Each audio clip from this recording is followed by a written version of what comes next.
Hey, derivative traders, welcome back to another video tutorial. So, in this lesson, I just wanted to share some insights on why you are possibly losing most of your trades. And it all comes down to, focusing more on the lower time frames. Now, I'm not saying the lower time frames don't work. Sometimes they do work and sometimes they don't. And I'm just going to show you um, a typical example on step index. Now, on step index, this particular trading setup, I have shared a recent video um, showing you on how to go about, you know, preparing for your week ahead by creating a watch list of indices that you'd like to trade for that particular week ahead. Now, when I shared this particular setup, I think it was about I think it was on the 3rd, and today it's the 11th. So it has been approximately 8 days when I shared this particular setup. Now, the main reason why here, I mentioned that it's a rinse and repeat process because I keep on repeating the same thing, the same procedure time and again. So here I managed to analyze the daily time frame. Now on the daily time frame, as you can see, the structure is currently bullish. We are breaking the highs. So that's the first thing that we would like to see. And then again, price managed to reverse back to um, a demand zone, and whereby this particular demand zone has some imbalance. Now, I didn't see any reason why price should, drop further to the downside because we created this huge demand zone, and then price immediately, mitigated that demand zone before we had that push to the upside. Now, after that, as you know, hence I'm saying it's a rinse and repeat process. When price mitigates a higher time frame point of interest, what I want to do is I want to scale down to the lower time frames and try to see whether the lower time frame, is giving me the type of structure that I'm currently um, anticipating that price. Let's say, for an example, right now I'm anticipating that price will push to the upside. Obviously, I would have to wait for the lower time frame structure to switch bullish. Now, when I analyze this on the 4 hour time frame, I realized that price had already created a low, it created a high, it created a low, while we were mitigating the daily time frame point of interest. Now, majority of the time when price taps into a higher time frame point of interest initially, as you can see, we had that initial tap into that daily time frame point of interest.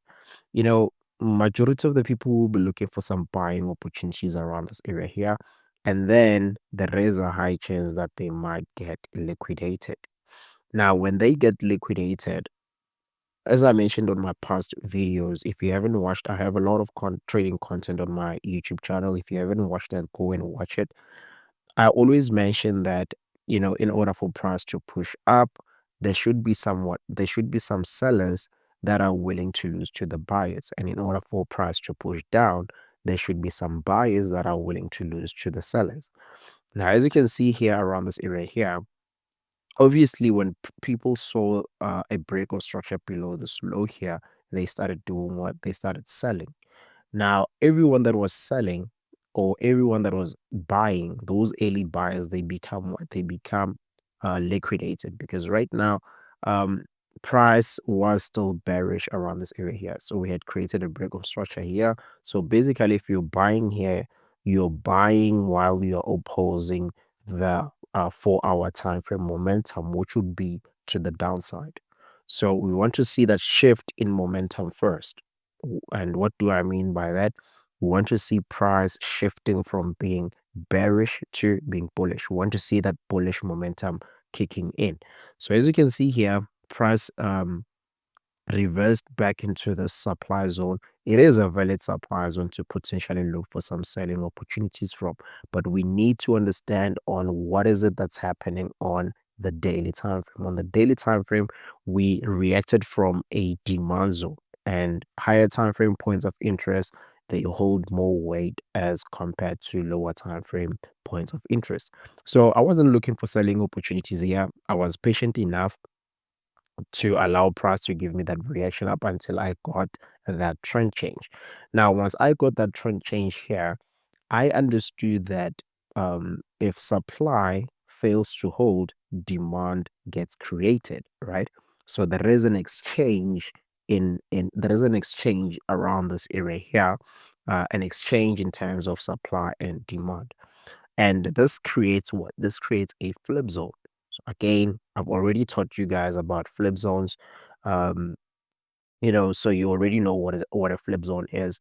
And then here we got that nice reaction to the upside, creating that significant push to the upside, and then created a demand zone. This particular zone has some imbalances, right? So that's when I started looking for, or rather, I placed when I saw price pushing to the upside like this. I started placing my buy limit order, right um, from the demand zone, right? And then at a later stage, as you can see here, I think it was on the 4th. So a day later, price had already tapped me into my position. So as you can see, I got tagged around this area here. By the way, if you want my premium analysis, so I share my analysis on a day-to-day basis. I show you where I want to enter the market and how to go about entering the market, right? So be sure to check the link in the description below, and then you'll be able to subscribe to my 2-year mentorship, which is just $50, right? So more details are in this mentorship channel here, and then you'll get each and every single detail that you need. So back to the analysis. As you can see here, that's when I shared that, okay, um, price has finally tagged us in. We want to target the next daily time frame high. So our target would be the daily time frame high, this particular daily time frame high. Why? Because each and every time when price creates a reversal, we expect the highs. Whenever price is in an uptrend, we expect the highs to continuously get violated. So that's the main reason why I'm targeting this high. And the main reason why I'm targeting this high, I want to do what? I want to position myself in such a way that when price hits this high, I'm out of the trade. And whenever a reversal occurs, because we already know by now that after each and every break of structure, we expect price to return back into the range. So from here, I somewhat waited, and then I gave out a hint that if you want a more refined entry, you can either scale down to the 30-minute time frame, and you need to rinse and repeat the process. So, which means that you need to repeat the same process again. Do not forget that we mitigated what? We mitigated a daily time frame point of interest. We scaled down to the 4-hour time frame. We wanted to see a trend change. So the same is true in terms of the 4-hour time frame. Now we are mitigating a 4-hour time frame demand zone. So what is it that we can do? What we can do is we can scale down to the 30-minute time frame, and we would like to see a trend change. So majority of the time, because based on my back testing, right? I'm not saying the lower time frames they don't work, but what I'm trying to say is that majority of the time, we get too fixated on lower time frames to a point whereby we want to get that super refined entry and so forth, right? And you find out that at some point in time, on those particular lower time frames, you end up getting stopped out, and then price eventually pushes in your favor. Whereas when you know that you have picked a 4 hour time frame point of interest like this one, no matter how many times it gets retested, you won't get stopped out because you know very well that you would have placed your stop loss below this particular low here. And didn't forget what I mentioned earlier on, that higher time frame price action holds more weight, right? And then again, focusing on higher time frames, guys, it will help you to be able to be patient enough to hold your trades for a very, very long time, or rather be patient enough to wait for your setups to be able to mature. Because when you focus on those 30-minute time frames, the 15-minute time frame, and so forth, it requires you to be hands-on. So if you have a full-time job and you know very well that you don't have a sufficient amount of time at your disposal, I recommend that you only trade the 1 hour time frame, 4 hour time frame, the daily and the weekly time frame, because it's going to give you more time to actually, be patient enough to allow your setups to mature. And whenever you have placed an entry, because right now, as I mentioned, that I have been holding this particular trade for about I think it's 6 days right now. Today is the seventh day, so I have been holding this particular trade for about 6 to 7 days right now. So as you can see, it's almost a week, and it might take an additional like 3 days or 4 days before we hit our target. And while we are doing that, I'm also monitoring some other indices on the other side, right? So I'm monitoring some other indices on the other side while I'm busy trading. Now, back to the issue of focusing on the 30-minute time frame and the 15-minute time frame. There's nothing wrong with that. If you are a day trader, I mean, you have all the right to focus on the 30-minute time frame or the 15-minute time frame. But nowadays, what I like to do is I like to open up two positions, right? So sometimes you'd find me that I had executed a trade based on the 4 hour time frame point of interest or the 1 hour time frame point of interest. And if I get the necessary confirmations on the lower time frames, like the 30-minute time frame or the 15-minute time frame, and then I'll try and scale it. Now, if you scale down to the 30-minute time frame, um, if you scale down to the 30-minute time frame and we go to this particular area here.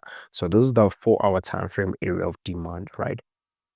And let's say you are currently looking for those buying opportunities. So as you can see here, around this area here, price pushed into this area here, created a reversal. We created a breakout structure there. So basically, you would wait for what? You would wait for price to create a trend change. As you can see, we have that trend change, and then you'd start looking for some buying opportunities around this area here. So which means that on this particular entry here, you would have taken a loss, right? So that's your loss number one. And then again, we continue. Price creates a breakout structure to the downside. Again, you would wait for price to break the high. So as you can see, price has created a breakout structure there. Now, you need to ask yourself, okay, where do you want to enter? So majority of the time, as I mentioned in this particular scenarios, that you're going to look at this particular demand zone around this area here. So you can see this particular demand zone has already been mitigated. Now price reversed back into the demand zone, we got mitigated. So if this was a real life market, I don't want to lie, the point of interest that I was going to take is most definitely maybe around this particular. I'll take this entire trading range here as my trading zone. Now, the main reason why I'm picking this particular trading zone around this area here, it's simply because I want to be consistent with how I go about analyzing the market and so forth. So because as you can see here on the daily time frame, we have this bit of a demand here, price pullback, mitigating that and so forth. So we need to be consistent with our rules. So I'm applying the very same concept here. We have that extreme demand zone, yes, we have this extreme demand zone around this area here. But as you can see, immediately price pulled back into that demand zone, price mitigated that, and then we had a significant push to the upside. So as you can see, even here, you would have somewhat taken a loss, unless otherwise, if you understood that, okay, we have created this. this demand zone. We have pulled back to this particular demand zone. And then where is the safest area to place your stop loss? So I always advise that whenever you're placing your stop losses, make sure that you are placing your stop losses whereby either the buy side or the sell side liquidity will be protected. Now, if you analyze this, so let's just try and see. So we have this breakout structure here, and then we created a trend change right around this area here. Now, furthermore, we created what? We created a breakout structure to the downside. Let me just make sure that these are only visible on the 30-minute time frame or the 15-minute time frame. Just a second, guys. Right, so you just need to understand on where is the liquidity highly to be protected. Where is the liquidity that will be highly to be protected, right? So we have another trend change around that area there. So now it's a matter of understanding on where did this price movement originate from.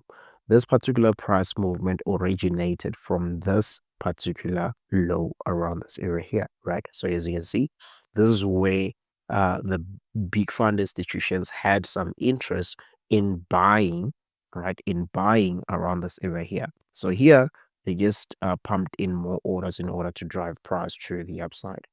So you as a retail trader, you need to understand on where are these guys highly to protect, which liquidity are these guys highly likely to protect. So we have the sell side liquidity around this area here, right? So we have the sell side liquidity around this area here that's highly likely to be protected. We are on the 4-hour time frame point of interest, so I would recommend that you place your stop loss around this area here, right? Yes, you're going to have like a huge stop loss and so forth, but if you're taking your trade around this area here, um, you know, at least you had minimized a lot of you have minimized the stop loss range a bit from the bigger time frame stop loss. But again, you have gotten your additional extra confirmation and so forth, right? So these are the other things that you need to uh, be aware of, that whenever you're trading lower time frames, yes, there will be some entry opportunities and so forth, right? But the again, you need to understand that you stand a high chance of losing a lot of trades, right? Because as you can see, your first initial trade entry around this area here turned out into a loss. So if you didn't know what you were doing around this area here, again, you would have you would have gotten another loss. And then the trade eventually pushes in your favor, and then you have lost two trades only to find out that the trade eventually pushes in your favor. So I just hope you manage to pick up a thing or two from this particular trading setup. And again, as I mentioned, that I do share my daily analysis in the premium analysis channel, and you can go to this channel whereby it's my mentorship channel, whereby you can check on what is it that you'll be getting. I'll share exclusive market analysis like daily or weekly market reports. We also hold live trading sessions, signal service, as I mentioned, that I share specifically where I would like to enter. And again, guys, I'm not saying I win all the time, right? So do not join with the mindset that, okay, I win all the time. I don't win all the time, but I do follow my trading plan to the T, because as you can see, even on this one, this is volatility 101S. So again, it's a rinse and repeat process. Price is created, a breakout structure, we return back into a point of interest. In this case, it's our supply zone. And then what happens on that particular supply zone, we get a trend change. So meaning that you typically sell from this particular supply zone. And then again, as you can see, eventually price pull back into that particular supply zone. So as you can see, this is the 1 hour time frame, guys. So I was patient enough for all these hours here up until price tagged me into um this particular trade. And then again, as I mentioned earlier on, that it's not like I don't trade the lower time frames. I do trade the lower time frames to get that scaling in, to look for those scaling in opportunities. And as you can see here, it's a rinse and repeat process. We are on the 1 hour time frame point of interest. Prices as a return back into that point of interest. And then again, you scale down to the 15-minute time frame or the 30-minute time frame. You want to see that trend change. As you can see here, we had that particular trend change. But again, this trade turned out into a loss, right?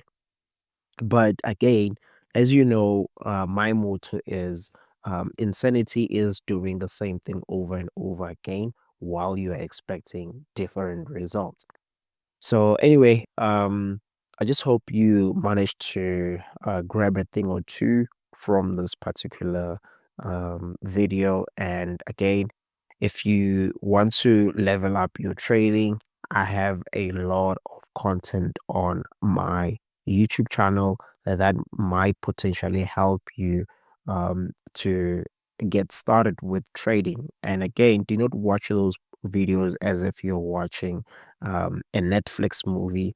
Make sure that you're taking notes each and every time that you're watching those particular videos. Because I share a lot of information on those particular videos. Anyway, if you want to watch my recent upload, you can click here on the screen.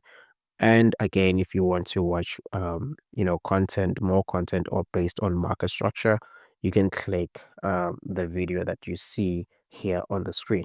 Again, guys, if you enjoyed this video, give it a thumbs up and do not forget to subscribe to the channel, and I'll see you on the next one.